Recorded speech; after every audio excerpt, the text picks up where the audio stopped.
ធ្វើទុកបុកម្នេញឲ្យប្រជាពលរដ្ឋស្អប់លោកសំរងស៊ីថាអ្នកណាក៏ដោយឲ្យតែអនុវត្តគោលនយោបាយស្តៀងនឹងគំនិតរបស់លោកសំរងស៊ីគឺជាជនក្បត់ជាតិជាអ្នកដែលនិយាយទៅគឺធ្វើឲ្យអ្នកណាក៏ដោយពាក់ព័ន្ធលោកសំរងស៊ីគឺជាមនុស្សចង្រៃអញ្ចឹងណាឲ្យបំផាក់លោកសំរងស៊ីឲ្យគិតថាគាត់ជាមនុស្សចង្រៃតាមពិតយើងចង្រៃទៅយើងទៅតាមបំផ្លាញចាប់រំលោភធ្វើបាបគេយកប្រព័ន្ធតុលាការប្រព័ន្ធព័ត៌មានប្រព័ន្ធឃោសនាឃោសនាធ្វើបាបយាយីគ្នាឲ្យទៅធ្វើបាបគេនៅស្រុកក្រៅចោតគ្នាជនរងគ្រោះអ្នករំលោភគេសោះយើងទៅចោតជនរងគ្រោះថាជាអ្នករំលោភយើងវិញអានេះគឺជាអំពើបាបកម្មធំណាស់បងប្អូនឥឡូវនេះអស់ពីគណៈបករើបមកចង់រំលាយគេទៀតរឿងគណៈបកសង្គ្រោះជាតិអត់ព្រមស្ដារឲ្យគេវិញទៅសហគមន៍អន្តរជាតិគេដក EBA 20%ដាក់ទណ្ឌកម្មអាមេរិកដាក់ទណ្ឌកម្ម GSP អត់ទាន់ឲ្យវិញហ្នឹងដោយសាររឿងរំលាយគណៈបកសង្គ្រោះជាតិនិងធ្វើទុកបុកម្នេញសកម្មជនប្រឆាំងអត់កែអត់អីឥឡូវមករំលាយគណៈបកផ្សេងទៀតឥឡូវនេះក្រសួងមហាផ្ទៃថ្ងៃនេះចេញជាសេចក្តីប្រកាសព័ត៌មានដែលប្រកាសព័ត៌មាននេះណា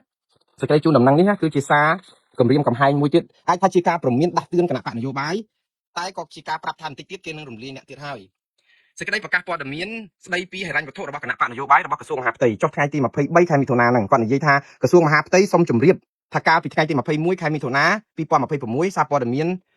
Sunday Guardian បានចុះផ្សាយអំពីការផ្ដល់វិភាគទានពីភាគីបរទេសឲ្យគណៈបកនយោបាយមួយចំនួននៅកម្ពុជារួមបញ្ចូលគ្នាជាបកតែមួយដើម្បីត្រៀមរួមបោះឆ្នោតជ្រើសរើសក្រុមប្រឹក្សាគុំសង្កាត់ឆ្នាំ2027និងបោះឆ្នោតជ្រើសរើសតំណាងរាស្ត្រ2028ប្រសិនបើការផ្សព្វផ្សាយព័ត៌មាននេះគឺជាការពិតក្រសួងមហាផ្ទៃសូមរំលឹកគណៈបកនយោបាយទាំងអស់ថាការទទួលវិភាគទានពីភាគីបរទេសនៅក្នុងរូបភាពណាក៏ដោយគឺជាសកម្មភាពផ្ទុយរដ្ឋធម្មនុញ្ញល្មើសច្បាប់ពីគណៈបកនយោបាយនិងច្បាប់នានាជាធរមា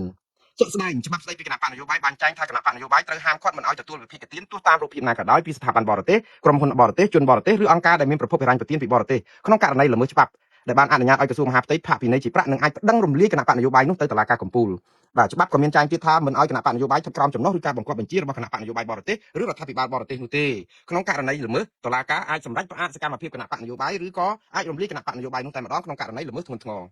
តែប៉ុណ្្នឹងឯងដូច្នេះសារនេះគឺជាការដាស់តឿនដល់គណៈបកនយោបាយតូចៗឬក៏ធំៗឬក៏គណៈបកប្រឆាំងដែលកំពុងកវែកកឆ្នាំងហ្នឹងប្រុងខ្លួនទៅហេរញ្ញប្បទានពីបរទេសនេះគេអាចនឹងរំលាយគណៈបកនេះបានគ្រប់រូបភាពឧទាហរណ៍យកលុយពីបរទេសពីជំនួយបងប្អូនយើងពីបរទេសទៅថាយកទៅជួយនេះលើកស្លាកនេះលើកស្លាកនោះតិចគេយល់ដែរវាជាសមានចិត្តខ្មែរយើងនៅក្រៅប្រទេសទេប៉ុន្តែក្រសួងមហាផ្ទៃចង់សម្ដៅទៅលើអង្គការឬក៏រដ្ឋាភិបាលបរទេសដែលជួយលុយដូចជាអង្គការអាមេរិកអង្គការ NDI ឯកាលមុនជួយលុយគណៈបកនយោបាយច្រើននៅក្នុងការដើម្បីដំណើរប្រជាធិបតេយ្យបងប្អូនបើយើងស្ដាប់ទៅវាដូចជាអំពើក្បត់ជាតិអីហ្នឹងគឺថាវាជូរចត់ហ្នឹងមិនអញ្ចឹងទេរដ្ឋបរទេសឲ្យលុយដើម្បីឲ្យគណៈបកនយោបាយប្រកួតប្រជែងគ្នាក៏ប៉ុន្តែយើងសាកគិតឲ្យងាយយល់ណាគូប្រកួតកីឡាករមួយដែលមានក្រុមម្ខាងជួយចេញថ្លៃអាហារឧទាហរណ៍យើងនេះមានហ្វីឡុងហ្វីលេលុកលាក់ផងស្អីផងការីសារ៉ាម៉ាន់ផឹកសិតតាហិនស៊ីបដោះបដាលរៀនហាត់រត់ទៅភ្នំហែមពីណានោះយើងគឺថាមានគ្រប់បំពកនឹងគណៈបកប្រជាជនកម្ពុជាយកលុយរត់លុយស្អីក៏ដោយឯកជនលុយស្អីដុល្លារការទាហានប៉ូលីសប្រព័ន្ធជាតិប្រព័ន្ធអីហ្នឹងយកមកឃោសនាឲ្យបាក់ឲ្យអីហ្នឹងដែលខុសគោលការណ៍បាក់គ្រប់រឿងយើងអត់ខុសអីទាំងអស់គឺយើងត្រូវទាំងអស់អត់មានរឿងតាក់ទងនឹងរំលាយគណៈបកប្រជាជនកម្ពុជាបានទេដោយសារតែយើងធ្វើអីក៏បានក៏ប៉ុន្តែគណៈបកគេហ្នឹងគឺតាមរករឿងគេអញ្ចឹងទៅបើថាអ្នកណាជួយលុយអីគាត់ថាមានតាក់ទងអីបើលឺសូសាលោកសំរងស៊ីគ្រប់គ្រងអ្នកណាមួយអីទៅឲ្យគេផ្ដាច់ខ្លួនពីលោកសំរងស៊ីអីចឹងទៅខ្លាចហើយអាហ្នឹងយើងដូចថាកីឡាករប្រកួតប្រជែងយើងហាត់សមហើយយើងហាត់រាល់ថ្ងៃយើងមានហ្វីឡុងហ្វីលេយើងមានអាហារបំពន់យើងមានអីហូបគ្រប់គ្រាន់កីឡាករគេហ្នឹងគេហាត់ក្បួនដូចគ្ន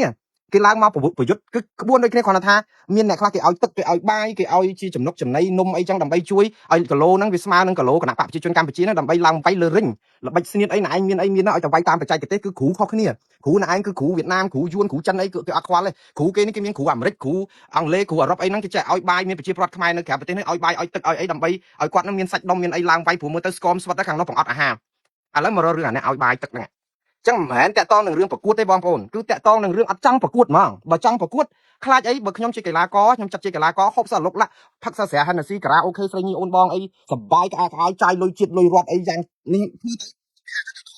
ឺផ្សាយបាត់ហើយគេធ្វើបែបនេះតែគ្នាណោះគ្នាគ្មានស្អីទេជួនកាលទៅផ្សាយរលុយហ្នឹងមានមីក្រូមួយអាគុយហ្នឹងអាលុតផងភ្លឺផងលឺផងឃ្លោកឃ្លោកកាត់ភ្លៀងហ្នឹងទៅគ្នាខំប្រឹងពីវនាវហ្នឹងទៅរករឿងគ្នាអញ្ចឹងទៀតហើយដល់ពេលយើងឡើងមកលើរិញបើយើងចង់និយាយថាគ្នាហូបតែក្ដួចហូបតែឆៃពៅប្រៃហូបតែប្រហុកអីហ្នឹងមកវាយជាមួយអ្នកហូបហ្វីឡុងហ្វីលេនិងហេនស៊ីនិងស្អីស្អីហ្នឹងគឺថាវាខុសគ្នាគីឡូវាខុសគ្នាដាច់បាត់ហើយប៉ុន្តែប៉ុណ្ណឹងហើយហ្នឹងអាអ្នកដែលបានហូបពេញកម្លាំងនេះហ្នឹងអត់អាចអត់ចង់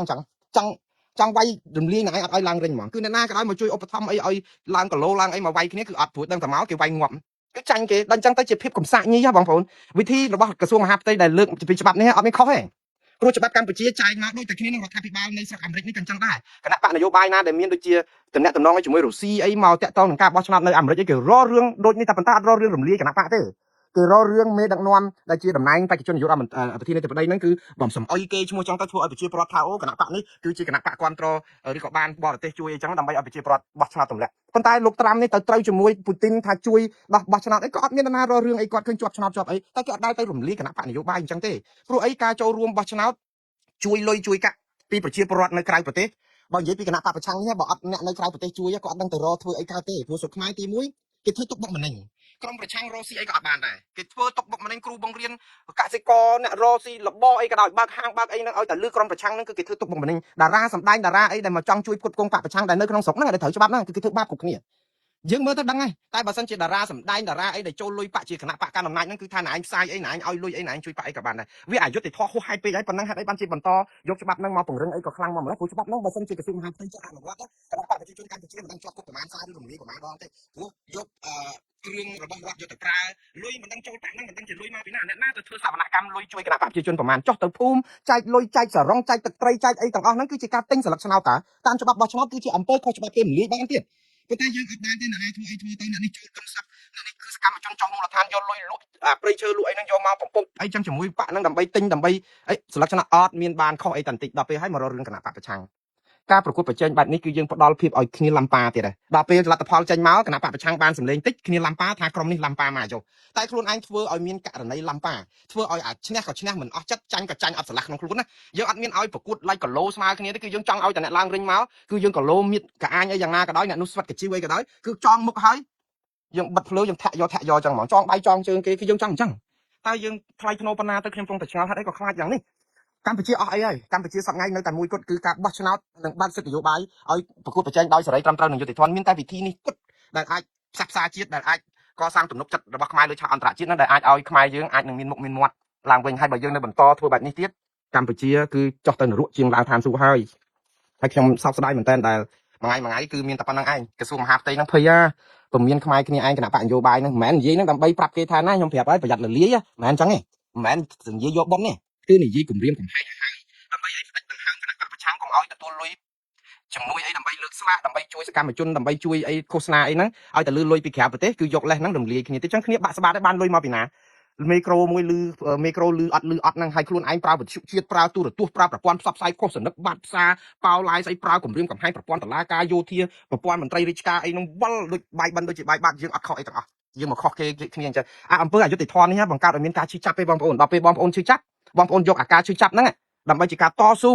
ផ្លាស់ប្ដូរឲ្យមានភាពវិជ្ជមានមួយដើម្បីឲ្យគណៈបកប្រជាជនកម្ពុជារៀងចាលអញ្ចឹងណាអញ្ចឹងបាទខ្ញុំថាយកអាការឈឺចាប់ហ្នឹងទៅបោះឆ្នោតទម្លាក់គណៈបកប្រជាជនកម្ពុជាទៅបើទោះពិបាកយ៉ាងណាក៏ដោយគណៈបកប្រឆាំងណាដែលមានដង្ហើមចង្រិតអីក៏ដោយហ្នឹងចេះតែជួយផ្សព្វផ្សាយនឹងគ្នាទៅព្រោះអីបើយើងមិនធ្វើដូច្នេះអាអំពើផ្ដាច់ការនិងការធ្វើទុកបុកម្នេញនេះគឺវាមានគ្មានទីបញ្ចប់បងប្អូនបាទឥឡូវខ្ញុំអានសារនេះចប់ប៉ុន្តែបងប្អូនគណៈបកប្រឆាំងកុំបាក់ស្បាតនឹងអាសារគម្រាមរបស់ក្រសួងមហាផ្ទៃនេះពេកគឺយើងធ្វើអីតាមតែត្រូវច្បាប់ទៅបើគ្រាន់តែបានលុយកាក់ឧបត្ថម្ភពីខ្មែរយើងនៅក្រៅប្រទេសនេះវាអត់មានខុសច្បាប់អីទេនៅក្នុងការជួយគណៈបកជួយលើកស្លាកជួយទិញមួកជួយជាឧបត្ថម្ភប្រជាពលរដ្ឋក្រីក្រតាមភូមិតាមអីខ្វះខាតខ្វះអង្គខ្វះអីជាជំនួយមនុស្សធម៌ទេតែអ្នកណាគេទាញយកទៅចូលរឿងនយោបាយ